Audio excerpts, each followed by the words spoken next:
Welcome back to another deep dive. Today, we're jumping into a market that might sound a bit niche, maybe the global medium voltage motors market. Right, not exactly your everyday topic for most people. Exactly. But these aren't, the motors in your blender. We're talking industrial scale Here are here, real workhorses. Think 1,000 volts up to maybe 15,000 volts. powering the really big stuff like massive pumps, compressors, and oil and gas. Big fans for mining, Yeah. heavy manufacturing drives. They're basically the muscle behind so much modern industry. And they're quietly powering everything from, say, new city infrastructure to sustainability efforts globally. Hmm. So this deep dive is based on a pretty detailed report, the Global Medium Voltage Motors Market Outlook 2021-2033. And our mission really is to unpack the key facts, maybe some surprising trends from this report, help you understand where this vital sector is now, and importantly, where it's heading. Right up to 2033. Yeah. Exactly. Globally and region by region. And it's worth stressing why this matters. Understanding these motors gives you this unique window into bigger global shifts. Whoa. Well, they're tied directly to things like industrial automation, which everyone's talking about. Okay. Plus infrastructure build-outs globally and, crucially, that big push for energy efficiency. Ah, right. Efficiency. Yeah. So these motors are they're the gears driving market growth, but they also reflect these wider economic and, well, environmental priorities. Okay, that makes sense. So let's start with the big picture then, the global view.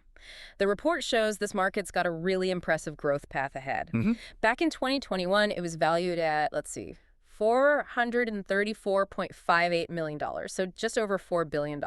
Okay. By 2025, it's projected to hit $738.07 million. Steady growth there. Yeah, and then it really climbs. Expected to reach $634.42 million by 2033. So over $6.5 billion. Right, which works out to a compound annual growth rate, a CAGR, of 4.1% over that whole period, 2021 to 2033. A solid 4.1%. So what's really powering this? You mentioned the general trends, but what forces are behind this consistent global expansion? Well, it's really a mix of things driving it. Firstly, you've got that increasing industrial automation. Sub-factories and all of that. Exactly. Companies investing heavily, needing more sophisticated, reliable motors. That's a big one. Okay. Secondly, there's just this global push for more infrastructure. Yeah. Big power generation, water treatment, transport, especially in developing economies. Right. Building things needs power. It does. And thirdly, critically, is that shift to more energy-efficient tech.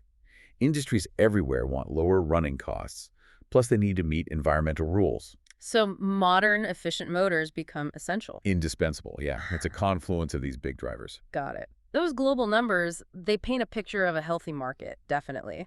But the real interesting stuff, the deep dive part, often comes when you unpack the regions, doesn't it? Absolutely, because the story in North America might be quite different from Asia, for example. Right. So let's zoom in on North America first. The market there was $134.58 million in 2021. Okay, about $1.2 billion. Yeah. Expected to reach $124.91 million by 2025, and then hit $1,936.84 million by 2033, so nearly $2 billion.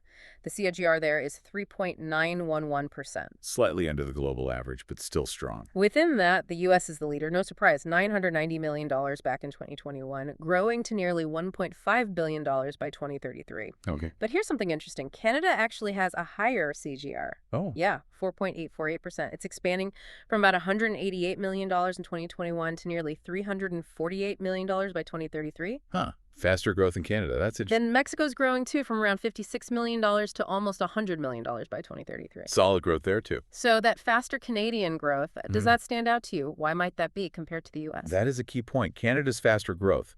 It's likely not just, a general economic thing. It could be driven by big investments in their natural resources sector. Mining, oil, and gas. Exactly. Places like Alberta, BC. Those sectors need high-power, really reliable medium voltage motors. Plus, there's a big push for automation and efficiency upgrades in those industries, replacing older gear. Makes sense. And Mexico. Well, Mexico's growth, while smaller overall, it definitely points to its rising role in regional manufacturing. Yeah. Maybe some nearshoring effects from the U.S. driving industrialization. Could be. Okay, so that's North America. Let's hop across the Atlantic to Europe. Europe has its own story, right? Mature industries, but also strong green commitments. Definitely. different dynamics again. Okay, the numbers. Europe grew from about $1,012 million in 2021 to $1,184 million by 2025. Mm-hmm. Projected to reach $1,591 million, nearly $1.6 billion, by 2033. That's a CAGR of 3.763%. A bit lower than North America's overall. Yeah. Now, country-wise, the UK shows notable momentum. It's heading towards $392 million by 2033. Okay. Germany and France are following pretty closely. Italy, Russia, Spain show more moderate growth. The usual suspects mostly. Right. Even smaller countries like Sweden, Denmark, Switzerland are contributing steadily. But then there's this category, rest of Europe. Ah, yes. And its CAGR is 4.659%, significantly higher than the big players. That is interesting. Higher than the UK, Germany, France. So what's going on in the rest of Europe? What does that signal? Are there less obvious opportunities popping up? That figure is really intriguing, I agree. It suggests maybe a wider, more spread out industrial upgrade happening. Right. Not just concentrated in the West. Like Central or Eastern Europe? Could be. You might be seeing big investments there, maybe driven by EU funds, new manufacturing plants being set up, or just modernizing old infrastructure. So investment interest is broadening out. Seems like it. As these nations kind of catch up on industrial capacity and, importantly, energy efficiency standards. Fascinating. Okay, let's shift gears again. Asia Pacific. Always dynamic. The powerhouse region, really. The figures certainly suggest that. It reported $191 million in 2021. So already bigger than North America or Europe back then. Right. And projected to rise to $2038 million, over $2 billion, by 2033. The CAGR is 3.976%. Okay, similar growth rate to North America overall. But the scale is different. China, as you'd expect, dominates. It was about $430 million in 2021, heading for nearly $700 million by 2033. Massive share. But India is the one growing really fast here, a CAGR of 4.786%. Wow, close to 5%. Yeah, reaching $274 million by 2033. We also see steady gains from Japan, South Korea, Australia, Singapore, Southeast Asia generally. Taiwan's contributing too, though more modestly, around $49 million by 2033. So a broad base, but China and India are the big stories. Definitely. So if we connect that back, China and India's rapid growth, what are the big implications for the global market? Well, Asia-Pacific is dominant, partly because it's such a huge and rapidly industrializing area. China and India, it's not just general growth. They are driving demand for machinery and infrastructure on a scale that's, well, almost unparalleled. Mix of specific initiatives. Partly, yeah. Think about China's Made in China 2025, pushing advanced manufacturing, or India's Make in India, trying to boost domestic production. Right. Those are huge national efforts that just inherently need tons of these medium voltage motors. It fundamentally shapes global manufacturing, global demand. Okay.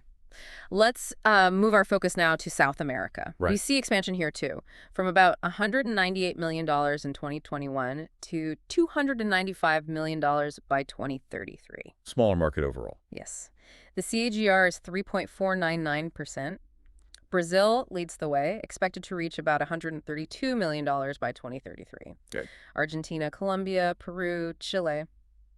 They're showing consistent, but the report calls it controlled growth. Controlled growth. Interesting term. Yeah. And the rest of South America actually lags a bit with a lower CAGR of only 1.974%. So Brazil leads, others steady, the rest slower. What does that controlled growth description suggest to you, especially compared to, say, Asia's boom? Controlled growth. It implies a more measured pace, doesn't it? Compared to the explosion in parts of Asia or, as we'll see, Africa. Meaning steady, but maybe less aggressive, investment in new industrial capacity. Perhaps more focus on upgrading what's already there, optimizing operations rather than huge new projects. Why might that be? Oh, various reasons. Could be economic stability factors, maybe commodity price swings affecting investment in mining or agriculture, different government priorities. It suggests a different phase of development. Okay. Now let's look at the Middle East. Right. We see quite healthy growth there, rising from $153 million in 2021 to nearly $269 million by 2033. That's a decent jump. And the CDGR reflects that, 4.649%. Pretty strong. Yeah, stronger than Europe or South America. Key players. Saudi Arabia is leading, projected at $102 million by 2033. But the UAE is notable. How so? It has the highest CGR in the region, 5.33%. Wow, over 5%. That's significant. Definitely. Turkey, Egypt, Qatar also showing solid momentum. The rest of the Middle East is a bit more But modest. that UAE figure really pops out. It does. What does that super high CGR imply about what's happening there with their infrastructure, their industrial plans? That UAE number, Yeah. it points straight to their big economic vision strategies, doesn't it? Trying to diversify away from just oil and gas. Like those huge new city projects? Exactly. Think NOM, even though that's Saudi, it's the same idea, or expansions in logistics like Dubai South, big investments in manufacturing, tourism, even renewables. And all that needs power. Needs tons of high-capacity industrial equipment. So they become huge buyers of medium-voltage motors as they build out these entirely new industrial ecosystems. It's rapid development. Okay, that makes sense. Now, if you thought those numbers were interesting, Uh-oh. prepare for the real standout region, Africa. Ah, yes. I saw this in the report. It's truly blazing a trail here. The highest regional CAGR by far. 7.554%. 7.5%. That's huge. It is. The market's set for explosive growth. It was about $145 million in 2021. Relatively small starting point. Yes, but projected to hit $403 million by 2033. Sure. Almost tripling. Wow. Nigeria and South Africa are the main engines right now. Nigeria projected at $195 million, South Africa at $116 million by 2033. Okay, those two leading. But here's the kicker. The rest of Africa category. Let me guess, even higher. Even higher. A KGR of 7.751%. Incredible. So the growth is broad-based across the continent, too. It seems so. That exceptional rate. It's really something. What's driving that? And maybe what are the hurdles to keeping that pace up? Yeah, that African growth is incredibly significant. It speaks to just enormous potential, right, for industrialization, for infrastructure development. What specific factors? It's kind of a perfect storm in a good way. Okay. Growing populations, creating internal markets, huge untapped natural resources, spurring mining and processing, a big push for energy access, new power projects. Plus, many African nations are sort of leapfrogging older tech, adopting modern, efficient solutions right away. Right, skipping the legacy systems. Exactly. Now, challenges, sure. Yeah. Sustaining it needs stable politics, ongoing foreign investment, developing local supply chains, skilled workers. That's all crucial. Of course. But the underlying need for foundational industrial power, it's undeniable. The demand is just immense. So, pulling this all together, what does this mean for you, the listener, trying to make sense of these global shifts?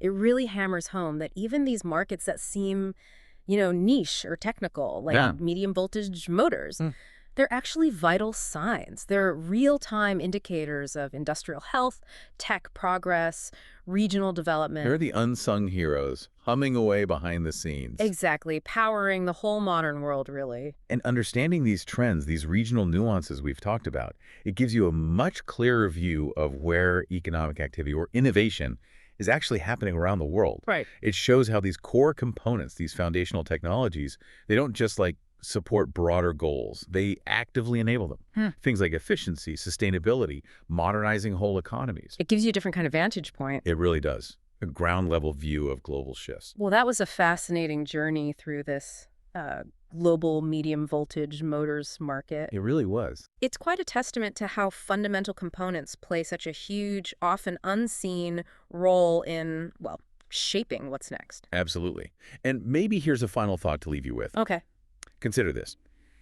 That quiet hum of an industrial motor, buried deep in a factory or a power plant, far from the news headlines, that sound might actually be a more accurate predictor of a country's future industrial path than many of the big economic numbers we tend to focus on. Interesting point. How might tracking the growth of technologies like this, these foundational pieces, really illuminate the next big shifts in global power, in resources, and maybe in our whole journey towards sustainability? Something to think about. Welcome to the deep dive. Today we're jumping into something, foundational.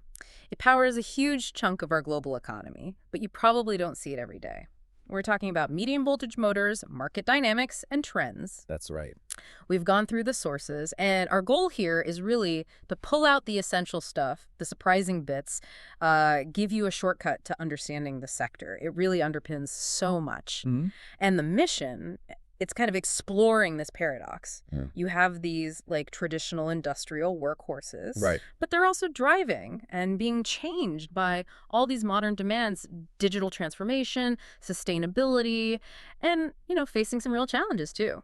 And maybe just to quickly clarify for everyone listening, what are we talking about with medium voltage motors? Good point. Yeah, these aren't, they're not the little motors in your vacuum cleaner or anything. Right. We're talking robust, highly engineered kit designed for really high power industrial uses. They need to be incredibly durable, very precise. Think of them as the hidden muscle driving massive pumps in water treatment or compressors in oil and gas. Yeah. That sort of thing. Right, the heavy lifters. Exactly. So in this deep dive, we'll first look at what's driving market growth. Then we'll dig into the challenges, the hurdles the industry faces right now. And finally, we'll explore the really promising trends that are, reshaping the future of these motors. Yeah, and I think understanding this market, it's not just about the tech specs, is it? It gives you real insight into these bigger global themes. Things like, modernizing industry, Mm-hmm. sustainable development goals, how digital transformation actually works in practice. It's all connected. And these motors are kind of sitting right in the middle of it all. Absolutely. Okay, so let's unpack this.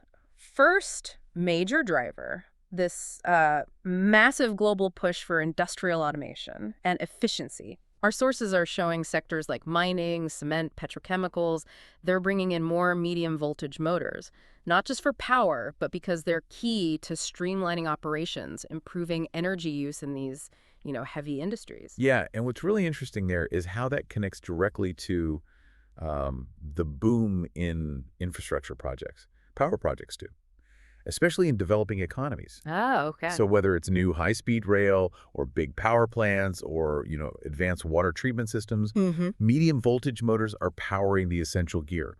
Pumps, fans, compressors, the big stuff. Indispensable, really. Totally. For large-scale electrification, for modernizing old infrastructure, you just can't do it without them. They're central to global development. And then there's the whole environmental piece, right? Plus, energy costs just keep climbing. A double whammy. Exactly. And that dual pressure, it's really fueled this growing demand for motors that meet tough efficiency standards, like IE3 or even higher. Right. IE3, the premium efficiency standard. For anyone not familiar, these motors basically waste a lot less electricity. Which is huge. Yeah, they convert more power into actual mechanical work. And that's crucial for industries where motors run pretty much constantly and energy bills are, a major headache. Makes sense. So as regulations get tighter and companies look for greener, cheaper solutions, these medium voltage motors become really central to hitting those sustainability targets. Definitely. Okay, but here's where it gets tricky. Because despite all that strong demand, the sources point to some pretty significant hurdles. Yeah, it's not all smooth sailing. No, one of the big ones is just the cost. High upfront costs for installation, plus ongoing maintenance. These aren't things you just plug in. They need a big initial investment and then specialized systems for like insulation, watching vibrations, regular testing. Very meticulous. So how do companies, especially the smaller ones, even manage that kind of spending? It's a real question. Well, that's a really key point, and it ties into global resilience too, because another major worry that comes up is the supply chain mess. Ah, yes. Still. We're seeing bottlenecks, real bottlenecks, particularly for critical motor components. Things like specialized bearings, the parts that let them spin smoothly at high speed, Right. or the complex power electronics that control the motor's power. Getting hold of these things can be tough. And those delays must mess everything up. Absolutely. Production schedules, deployment timelines, it affects everything from building new factories to, vital infrastructure upgrades getting pushed back. And then there's a third challenge, more of a human one. The skills gap. Exactly. The shortage of skilled technicians. These medium voltage systems are complex beasts. They really are. You need highly trained people to install them correctly, and for the ongoing, often preventative maintenance. And in many places, there just aren't enough of those experts. And that lack of expertise, it directly limits how quickly these advanced, crucial technologies can be rolled out and scaled up. It's a real bottleneck, just like the component shortages. So, okay, we have strong demand, but also these significant challenges: cost, supply chain, skills. Given all that, what's the future looking like? Are there promising trends? Oh, definitely. Amidst the hurdles, there's some really exciting stuff happening that's redefining the sector. Good. Like what?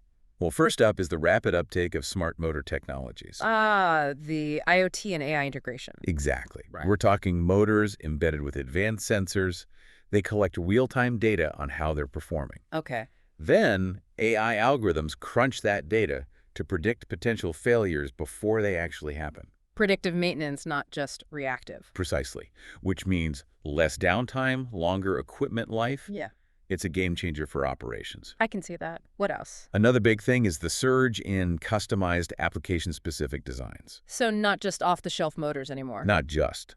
Manufacturers are creating highly tailored solutions for niche demands in, say, cement production or specialized HVAC systems, even really demanding marine uses. Yeah. And this focus on specific needs, it allows for better efficiency, better performance, stuff you just couldn't get with the old one-size-fits-all models. Makes sense. Tailoring it gets you more bang for your buck. Right. And finally, a trend that really speaks to, well, our global future. The big increase in renewable energy integration. Ah, yeah. Wind turbines, hydropower. Exactly. From massive wind turbines to powerful hydro stations, medium voltage motors are essential. They have to handle fluctuating loads, demanding environments, typical in green energy. So they're really becoming key players in that clean energy transition. Absolutely cementing their role there. Yeah.